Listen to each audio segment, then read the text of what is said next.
Doktore, da li visoke temperature utiču na kardiološke pacijente? Da.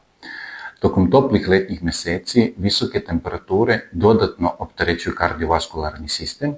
Zbog toga kardiološkim pacijentima savjetujem da tokom leta obavezno izbjegavaju boravak na suncu između 10 i 17 časova, da borave u klimatizovanim prostorima kad god je to moguće, a da pritom temperatura na klima uređajima ne bude na minimumu.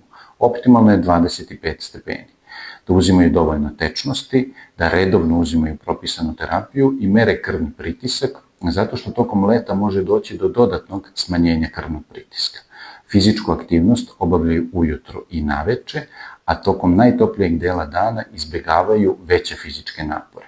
Ako osjete simptome kao što su bol u grudima, otežano disanje, oticanje potkolenica, vrtoglavice, nesvestice, nepravilan rad srca, produženog trajanja, obavezno potražiti pomoć kardiologa.